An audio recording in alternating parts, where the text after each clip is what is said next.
Hi, kindergartners. It's Miss House. I have a read aloud for you today that has to do with our beach week that we're learning about, but it's one of the only beach books that I could find at my house. And for me, I would say that this is a classic, and I bet moms and dads at home have seen it too. It's by Robert McCluskey, and he is a Maine author and illustrator, and it's called Burt Dow, Deep Water Man. And that's the cover. Burt Dow, Deep Water Man. It's kind of giving you some clues. It says, a tale of the sea in classic tradition.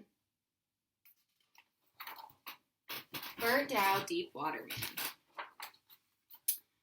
Burt Dow is an old deep water man, retired of course, but retired or not, he still keeps two boats. One is a dory, so old and so leaky that it can no longer be launched.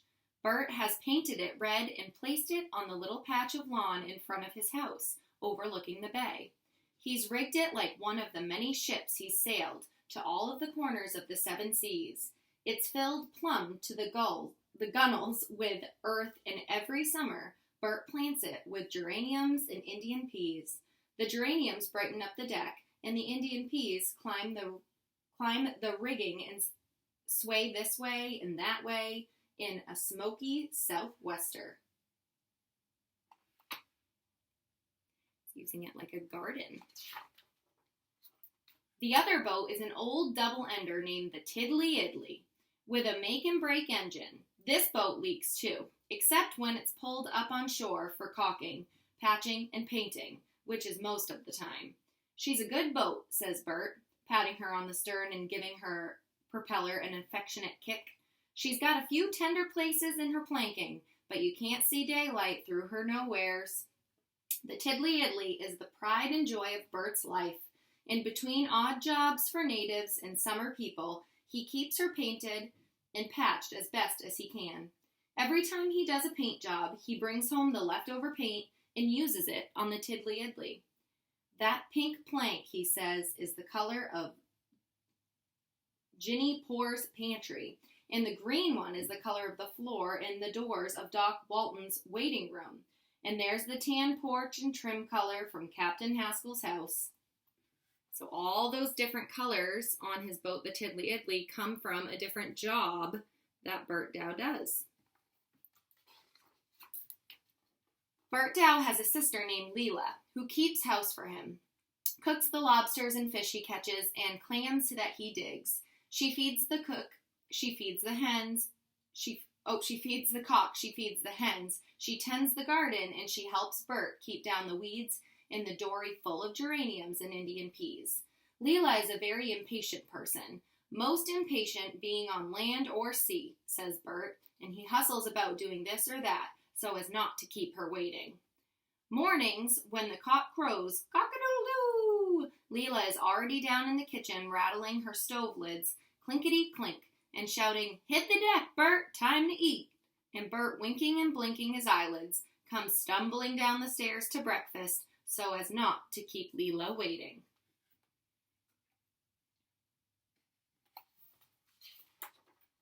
Burt Dow has a giggling gull for a pet. Every morning she roots on the roof of the shed where Burt keeps his fishing gear. The gull giggles, tee-hee-hee-hee, until Burt comes out and tosses her a pancake or a popover, or sometimes a piece of cinnamon toast. When Burt Dow puts out to sea in the Tiddly Idly, everyone in town knows it. They hear him pump out all the water that has leaked in overnight. Slish-kalosh, slish-kalosh. Then there is a pause while Burt checks the tenderest spot between the pink plank, the color of Ginny's poor pantry, and the green plank, the color of the floor in Doc Walton's waiting room. Then they hear him start the make-and-break engine, clackety-bang, clackety-bang, and they see him firm hand on the tiller, giggling gull flying along behind, heading out of the cove and going clackety-bangety down the bay. One morning, the cock crowed cockity-doodle, and Leela rattled her stove lids clinkety-clink, shouting, "Hit the deck, Burt! Time to eat!" And Burt came downstairs winking and blinking his sleepy eyelids and ate his breakfast. He tossed the giggling gull a popover, tee-hee-hee, and went down to the cove to pump out the tiddly-idly, slish-kalosh, slish-kalosh. He gently felt the tender spot between the pink plank and the green plank. "Giggling gull," he said sadly, "'twon't be long before the tiddly-idly gets planted with geraniums and Indian peas." Then he started the make and break, clackety-bang, and firm hand on the tiller, giggling gull flying along behind. He headed out of the cove, going clackety-bangety down the bay to fish for cod. Burt kept studying the color of the sky, the color of the water, and the direction of the wind. "An old deep-water man like me always keeps a weather eye out," says Burt. "But he keeps 2 weather eyes out when he puts out to sea in a vessel as old and leaky as the tiddly-idly." It looked like a good day, so Burt took the tiddly-idly way, way out to the end of the bay and into the open sea. He shut off the make-and-break engine and let the boat drift on a gentle swell. Then he baited up his hook with clams and lowered it over the side to fish for cod. So he's way, way out. Seems like it could be dangerous. Burt didn't get any bites, not even a teeny-weeny nibble, so he cranked up the make-and-break and moved the tiddly-idly to another spot. But there were no fish there either. He didn't even pull up a pollock or a sculpin. "There must be something down there frightening those fish," Burt confided to the giggling gull. "Tee-hee-hee," the giggling gull agreed. What could be in the ocean? Then Burt felt a substantial sort of tug on his line that almost, but not quite, pulled him over the side. Then Burt pulled, and then Burt tugged. He heaved and he tugged, he grunted and groaned until the tiddly-idly practically stood on end. But he couldn't haul in even a single stitch of line. "Must be caught at the bottom," said Burt. "Tee-hee-hee." The giggling gull was much amused, and she teetered on the tip of the tiller to see what would happen next. What do you think is on Burt's line? Something strong, I bet. Well, Burt, so it seemed, finally got his line uncaught from the bottom and was hauling it in a moderate sort of way, not paying much attention to see if he needed more bait. The giggling gull was teetering to and fro on the tip of the tiller and tittering tee-hee-hee now and then in a nervous sort of way. Ooh, I see a clue. She might have noticed something or other that for that particular moment hadn't come to Burt's attention. But the very next moment, it came to Burt's attention that he'd pulled up a whale of a tail, or 'twas the other way round. The tail of a whale had pulled up Burt.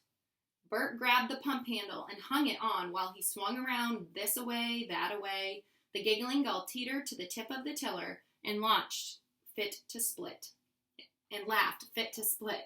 Burt finally slacked up on the line, or was the other way around. Finally, the tail slacked up on the line. But then the tail began to thrash about, this way, that way, in such a manner as to call Burt's attention to the fact that there was a whale on the other end of it. "Ahoy there, whale!" bellowed Burt. "Hold your horses, keep your shirt on, head into the wind, and slack off the main sheet." The whale couldn't hear because his hearing gear was so far upwind from his steering gear that he had come afoul of Burt's cod hook. "Ahoy there, you giggling gull," shouted Burt. Fly away down there and tell this whale that his vessel has a couple of tender places in her planking. He's about to stave us in and send the tiddly-idly and all hands straight to Davy Jones' locker." The barb of Burt's cod hook was barely caught in the blubber of the tail, and since it didn't hurt, the whale quieted down and allowed Burt to haul in his cod line cautiously so he could remove the hook. Kind of working as a team. When the tail came within reach, Burt had his pliers ready. Working ever so carefully so as not to tickle, he snipped off the barb and eased out the hook. "There now," said Burt, "only a little bit of a hole, and I've got just the thing for that." He reached down into the bottom of his toolkit and brought out a box of Band-Aids that Doc Walton had given him, just in case a lobster ever took a nip out of a finger. They were decorated with peppermint stripes, and fortunately, they were the kind that stick to anything, even whale tails. "There now, Captain Whale," said Burt proudly. "I'll wager your rudder won't leak out any blubber or take aboard any water and get waterlogged now." But just then, ka-smack, a whopping big wave caught the Tiddly Idly in a very embarrassing position and jolted her to the bottom of her keel, all the way from the prow to the propeller. Burt had forgotten to keep his weather eyes out, what with getting this poor whale out of all the trouble that he was in, and he hadn't noticed it was beginning to blow. Tip of his tail snagged on a cod hook, and all his blubber about to dribble through that hole. Burt started the make and break engine and managed to head the Tiddly Idly into the wind, but he knew that he would never make it home. However, he did make it to the leeward side of the whale, with a firm hand on the tiller, Giggling Gull flying along behind him, headed chuggity-bangity up to the bow of the whale to have a face-to-face talk.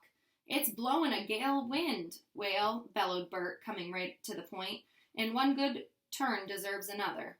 The Tiddly Idly's taking aboard water between those two tender planks. I'm pumping just as fast as I can pump, but the water's above the floorboards, and it's about to stall the make and break engine. I'm afraid that this vessel and the all hands on board are headed for Davy Jones' locker."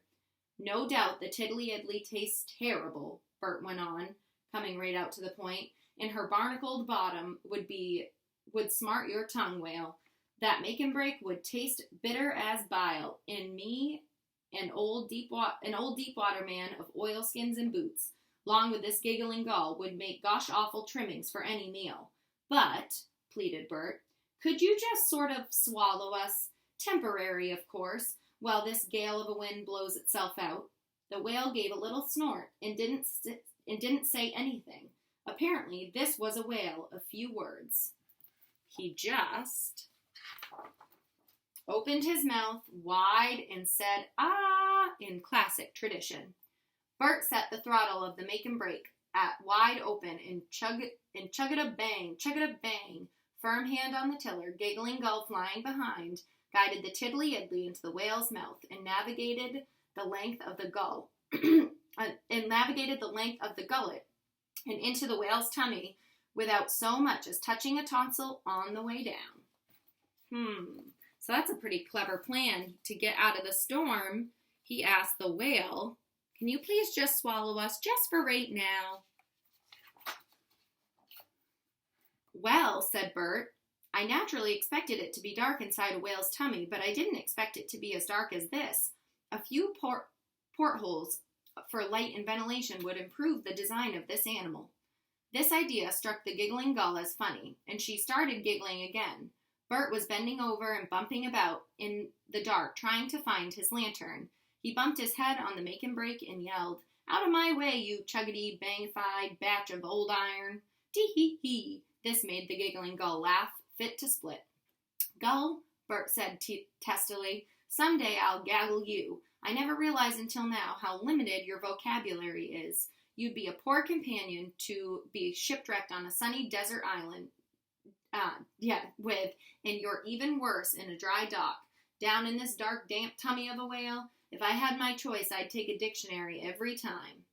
Burt had found the lantern and was feeling around, trying to find a dry spot on which to strike a match, when he had a very disquieting thought.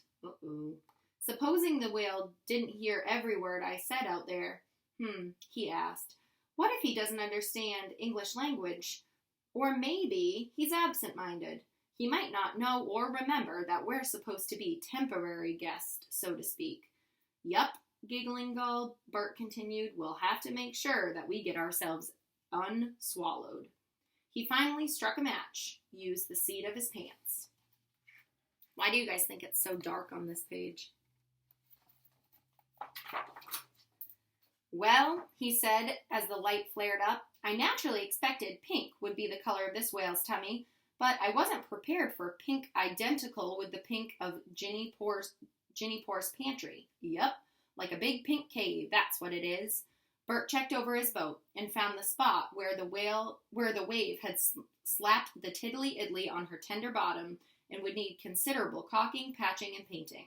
In fact, the water that only moments before had leaked from the ocean into the tiddly-idly was now leaking the other way around, out the tiddly-idly and onto the deck of the whale's tummy. After Burt finished his caulking, patching, and painting, he said, It ain't perfect, but she'll hold until we get home, I hope. Giggling Gull, we have to get busy. Leela's back home rattling her stove lids and getting impatient over us not being home in time to eat. First of all, Burt tugged and shoved until he got the tiddly-idly turned about so that her bow pointed in the right direction. Then he systematically set about trying to give the whale an upset tummy. Whales has got strong stomachs, Burt explained to the Giggling Gull, and it takes more time than a mixture of ketchup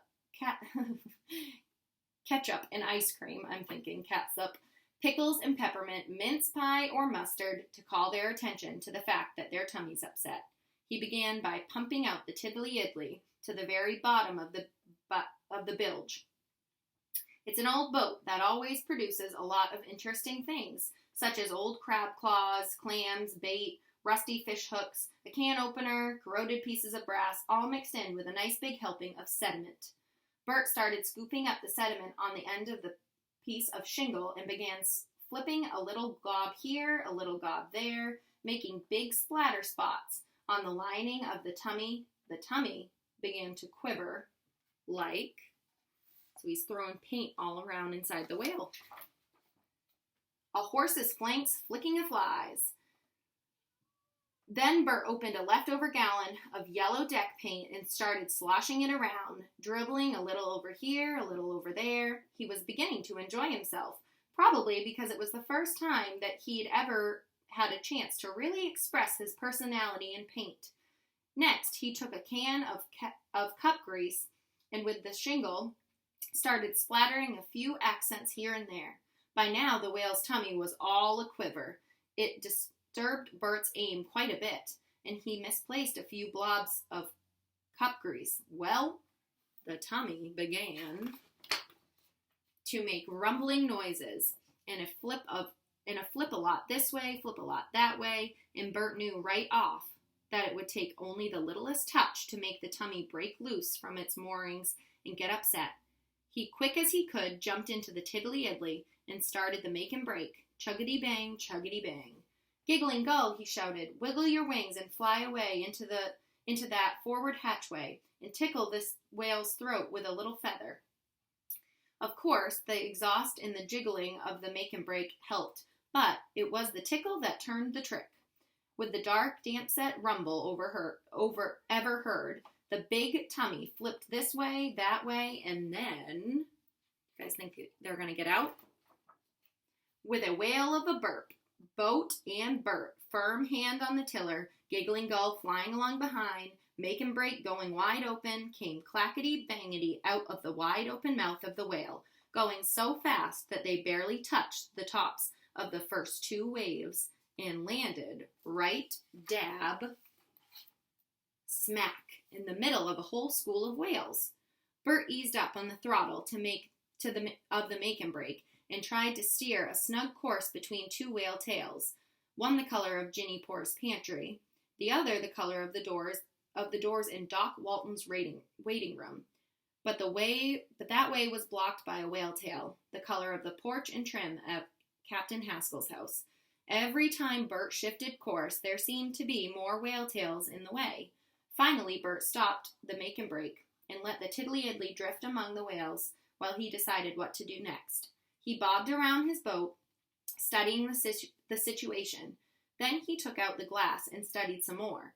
Then he finally said, well, that's a whale of a lot of whale tails. making what amounted to be the classic understatement. "You can hardly see the forest for the trees," Burt complained, "or the whales for the tails." There must be some reason, thought Burt, why all of this school of whales are waving their tails toward the Tiddly Idly. "All except one," he added, peeping through his glass at a pale whale that looked exactly as though it had an upset tummy. "Yup, that whale looks a bit under the weather, but it also looks contented." But meanwhile, the rest of the school of whales seemed to be getting impatient. They twitched the tips of their tails and whacked them down on the water.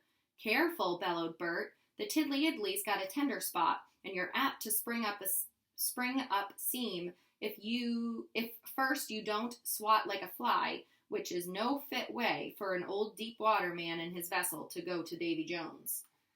What with the Tiddly Idly's regular leaks and all of the water being splashed aboard by impatient whale tails, Burt had to keep pumping slish-colosh, slish-colosh, and he didn't have much time to wonder what made one whale contented and what made all the rest in the school so slap-happy with their tails. Stronger and younger men might have given up, but not our deep water man, Burt Dow. He kept right on pumping with one hand, slish-colosh, slish-colosh, when he poked around in his toolbox with another. Still pumping, slish-colosh, slish-colosh, he pulled out a Band-Aid, unfurled it from his wrapping between his teeth, and slapped it into the tip of the nearest whale tail. I wonder if they're all hurt. Burt knew right off that his troubles were over. "The whales were only impatient at my taking so long to understand them," Burt explained to the giggling gull. "Whales is really very patient about standing or swimming in line to have the tips of their tails decked out with a Band-Aid." After all of the whale tails had been decorated, each with a peppermint-striped Band-Aid, the entire school swam tails held high in a tremendous circle around the Tiddly Idly. An old deep water man like Burt couldn't resist shouting, "There she blows!" in the best classic tradition. Then all together, 1, 2, 3, the school of whales blew 3 big blows for Burt Dow and swam off over the horizon. "I never did see," said Burt, "so many tons of contentment come from such a little old Band-Aid box." He still had one Band-Aid left, and he knew he'd never need it himself. Never was a lobster hatched or catched as could ever clamp a claw on Burt Dow. So just for joke, he said, "Giggling gull, let's take this last Band-Aid home to Leela." "Tee-hee-hee," giggled the gull, because she always was the one who enjoyed Burt's little jokes. "And we'd better take it right now," said Burt, so's not to keep her waiting. But then he noticed that the water was up over the floorboards, so he started pumping again, slish-colosh, slish-colosh. Then he cranked the make-and-break, clackety-bang, clackety-bang, and with a firm hand on the tiller, giggling gull flying along behind, he headed the Tiddly Idly back up the bay. They made it home just as the cock began to crow. That's the end.